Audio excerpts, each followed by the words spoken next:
ಸಚಿವ ಎಚ್ಡಿಕೆ ವಿರುದ್ಧದೇ ಅನ್ನದಾತರ ಆಕ್ರೋಶ. ಎಚ್ಡಿಕೆ ವಿರುದ್ಧ ಟೌನ್ಶಿಪ್ ಪರ ಇರೋ ರೈತರ ಆಕ್ರೋಶ. ಟೌನ್ಶಿಪ್ ಯೋಜನೆ ನಾವು ಭೂಮಿಯನ್ನ ಕೊಡ್ತೀವಿ ಅಂತ ಹೇಳ್ತಿದ್ದಾರೆ. ಟೌನ್ಶಿಪ್ ಯೋಜನೆಯಿಂದ ಉದ್ಯೋಗ ಸೃಷ್ಟಿಯಾಗತ್ತೆ ಅಂತ ಒಂದು ರೈತ ವರ್ಗ ಹೇಳ್ತಾ ಇರುವಂತದ್ದು. ಕುಮಾರಸ್ವಾಮಿ ಇದುವರೆಗೂ ಕೂಡ ಒಂದೇ ಒಂದು ಕಾರ್ಖಾನೆಯನ್ನ ತಂದಿಲ್ಲ, ಎಲ್ಲಾ ಕಾರ್ಖಾನೆಗಳು ಬರ್ತಾವೆ ಅಂದ್ರೆ ಈಗ ಬಿಡ್ತಾ ಇಲ್ಲ. ಮೊದಲು ರೆಡ್ ಝೋನ್ ಮಾಡಿದ್ದು ಕುಮಾರಸ್ವಾಮಿ ಅವರೇ ಅಂತ ಹೇಳ್ತಾ ಇದೆ. ಈಗ ಈ ವಿಚಾರದಲ್ಲಿ ರಾಜಕೀಯ ಮಾಡೋದು ಬೇಡವೇ ಬೇಡ. ರಾಜಕೀಯವನ್ನ ಮಾಡಬೇಡಿ.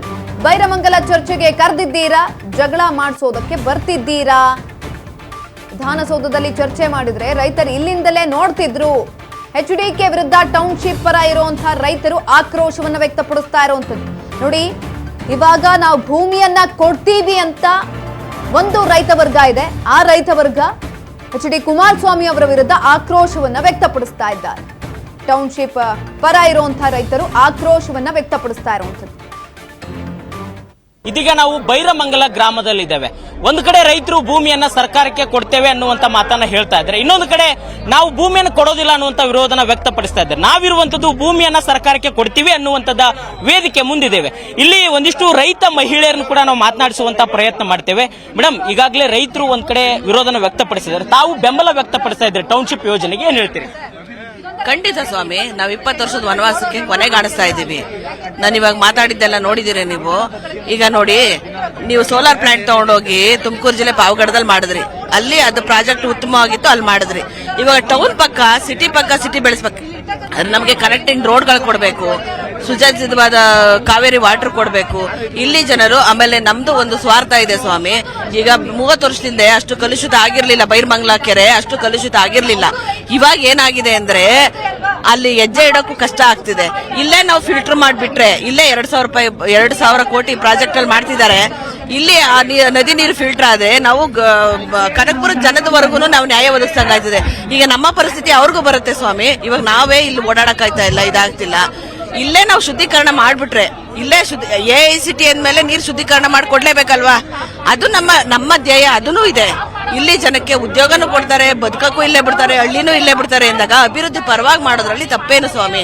ತಪ್ಪೇನು? ಮೇಡಮ್, 80% ರೈತರು ಇದಕ್ಕೆ ಒಪ್ಪಿಗೆ ಸೂಚಿಸಿದ ಸರ್ಕಾರ ಹೇಳ್ತಾ ಇದೆ.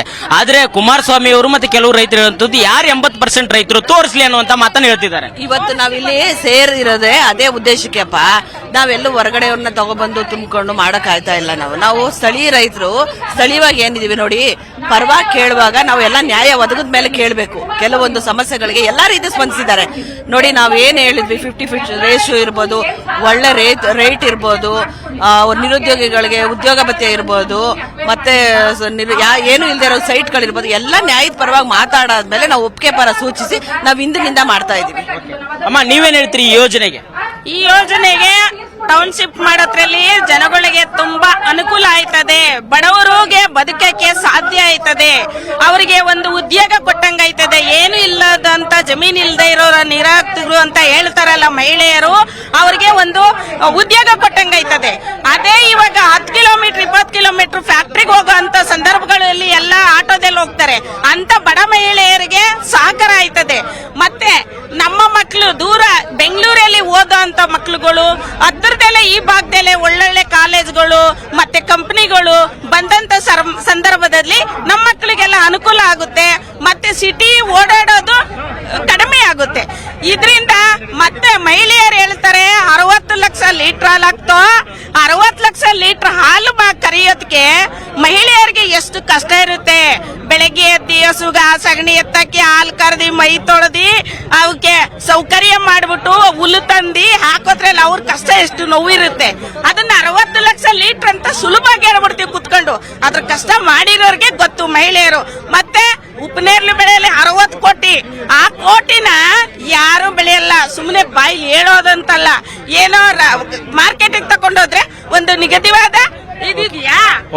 ಅಮ್ಮ, ಈಗ ಒಂದ್ ಕಡೆ ಈಗ ರೈತರಿಗೆ ಎಲ್ಲೊಂದ್ ಕಡೆ ರೈತ ಅಂತಕ್ಕಂಥದ್ದು ಪರಿಸರ ಏನಿದೆ, ಈಗ ಹೈನುಗಾರಿಕೆ ಆಗಿರ್ಬೋದು, ಮತ್ತೆ ರೈತರ ವಾತಾವರಣ ಇದೆಲ್ಲವೂ ಕೂಡ ಹಾಳಾಗುತ್ತೆ ಅನ್ನುವಂಥದ್ದು ಒಂದು ಆರೋಪ. ಯಾವುದೇ ಒಂದು ಯೋಜನೆ ಬರಬೇಕಾದ್ರೆ ಎಲ್ಲಿ ಜನಗಳು ಬರಡ್ ಭೂಮಿ ಬಿಟ್ಕೊಟ್ಟಿದ್ದಾರೆ. ಎಲ್ಲಾ ಕಡೆ ಫಲವತ್ತಾದ ಭೂಮಿಲೇ ತಾನೇ ನೀವು ನಗರ ಅಭಿವೃದ್ಧಿ ಮಾಡಿರೋದಾಗಿರ್ಬೋದು, ರಸ್ತೆ ಅಭಿವೃದ್ಧಿ ಮಾಡಿರೋದಾಗಿರ್ಬೋದು, ಕೆರೆ ಕಟ್ಟೆಗಳನ್ನ ಮಾಡಿರ್ಬೋದು, ಒಳ್ಳೊಳ್ಳೆ ಡ್ಯಾಮ್ ಮಾಡಿರ್ಬೋದು.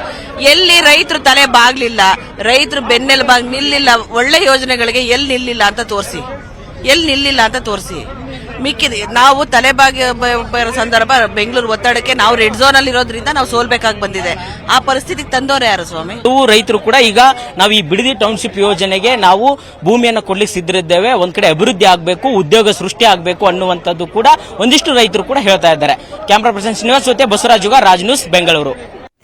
ಎಸ್ ನೋಡಿ, ಎರಡು ರೈತ ವರ್ಗ ಈಗ ಆಲ್ರೆಡಿ ಎರಡೂ ರೈತ ವರ್ಗವನ್ನ ನಮ್ಮ ಪ್ರತಿನಿಧಿ ಬಸವರಾಜ್ ಹುಗಾರ್ ಅವರು ಮಾತನಾಡಿಸಿದ್ರು. ಒಂದು ರೈತ ವರ್ಗ ಹೇಳ್ತಾ ಇರುವಂತದ್ದು, ಅವರು ದುಡ್ಡು ಕೊಟ್ಟು ಬಂದಿದ್ದಾರೆ, ದುಡ್ಡಿನ ಆಸೆಗೆ ಬಂದಿರುವಂತವ್ರು, ಅವರೆಲ್ಲರೂ ಕೂಡ ನಿಜವಾದಂತಹ ಭೂಮಿಯನ್ನ ಅವ್ರು ಇಟ್ಕೊಂಡಿಲ್ಲ. ನಾವು ನಿಜವಾದಂತಹ ಸ್ಥಳೀಯರು, ನಮ್ಮ ಹತ್ರ ಆಧಾರ್ ಕಾರ್ಡ್ ಇದೆ, ಪಾಣಿ ಇದೆ, ಬೇಕಿದ್ರೆ ನಾವು ಅದನ್ನ ತೋರಿಸ್ತೀವಿ. ಎಚ್ ಡಿ ಕುಮಾರಸ್ವಾಮಿ ಅವರು ಬರ್ತಿದ್ದಾರೆ ಅನ್ನುವಂಥ ಮಾಹಿತಿ ತಿಳಿತಿದ್ದಂಗೆ ಅಷ್ಟು ಜನ ಬಂದಿದ್ದಾರೆ. ನೀವೇ ಹೋಗಿ ನೋಡಿ ಅಲ್ಲಿ ಎಷ್ಟು ಜನ ಇದ್ದಾರೆ, 80% ಇದ್ದಾರೆ ರೈತರು ಅಂತ. ಈ ಕಡೆನಲ್ಲಿ ನಾವು ಭೂಮಿಯನ್ನ ಕೊಡ್ತೀವಿ ಅಂತ ಹೇಳ್ತಾ ಇರುವಂತ ರೈತ ವರ್ಗ ಇದೆಯಲ್ಲ, ಅದು ಹೇಳ್ತಾ ಇರುವಂತದ್ದು ನಾವು ಭೂಮಿಯನ್ನ ಕೊಡ್ತೀವಿ. ಯಾಕಂತ ಅಂದ್ರೆ ಉದ್ಯೋಗಾವಕಾಶವನ್ನ ಕೊಡ್ತಾರೆ ಅವರು. ಜೊತೆಯಲ್ಲಿ ಈಗ ಆಲ್ರೆಡಿ ಅಲ್ಲಿರುವಂತ ನೀರು ಹಾಳಾಗಿದೆ, ಅದನ್ನ ನಾವು ಕುಡಿಯೋದ್ರಿಂದ ನಮ್ಮ ಹೆಲ್ತಿಗೂ ಕೂಡ ತೊಂದರೆ ಆಗತ್ತೆ. ಹಾಗಾಗಿ ನಾವು ಭೂಮಿಯನ್ನ ಕೊಡ್ತೀವಿ. ಜೊತೆಯಲ್ಲಿ ನಮ್ಮ ಮಕ್ಕಳೇನಿದ್ದಾರೆ ಅವರು ಒಳ್ಳೊಳ್ಳೆ ಸ್ಕೂಲ್ಗೆ ಹೋಗ್ಬೋದು, ಕಾಲೇಜ್ಗಳಿಗೆ ಹೋಗ್ಬೋದು, ಒಳ್ಳೊಳ್ಳೆ ಕಂಪನೀಸ್ಗಳು ಬರುತ್ತೆ, ಅಲ್ಲಿ ಕೆಲಸವನ್ನ ಮಾಡ್ಬೋದು, ನಿರುದ್ಯೋಗಿಗಳಿಗೆ ಭತ್ಯೆಯನ್ನ ಕೊಡ್ತಾರೆ ಅಂತ ಹೇಳ್ತಿದ್ದಾರೆ. ಆದ್ರೆ ಈ ಕಡೆ ಇರುವಂತಹ ಜನರು ನಮಗೆ ನಿರುದ್ಯೋಗನೇ ಇಲ್ಲ, ಎಲ್ಲರೂ ಕೂಡ ಉದ್ಯೋಗಿಗಳು ನಾವೆಲ್ಲರೂನಾ ಅಂತ ಹೇಳ್ತಾ ಇರುವಂಥದ್ದು. ತಲೆಮಾರಿಂದ 3 ತಲೆಮಾರಿಂದ ಅರ್ಧ ಎಕರೆ 1 ಎಕರೆ ದೂಸಿಸ್ತಾ ಇದ್ದೀರಲ್ಲ ಸ್ವಾಮಿ ನೀವು. ಯಾರು 2 ತಲೆಮಾರು 3 ತಲೆಮಾರಿಂದ 1 ಎಕರೆಲೆ ಅರ್ಧ ಎಕರೆಲೆ ಅವ್ರ ಮಕ್ಳನ್ನ ಓದಿಸಿ ಜೀವನ ಕಟ್ಟಿದಾರೋ ಕರ್ಕೊಂಬನ್ನಿ ಸ್ವಾಮಿ, ಅವ್ರ ಸೈಟ್ ಕೊಡೋಣ. ನೀವು 1 ಎಕರೆ ಕೊಡಿ, ಸರ್ಕಾರ 1 ಎಕರೆ ಕೊಡ್ಲಿ, ಅವ್ರು ಉದ್ಧಾರ ಮಾಡಿ ಸ್ವಾಮಿ. ಆ ಪಾಸಿಟಿವ್ ಆದ ಅಂಶ ಮಾತಾಡಿ.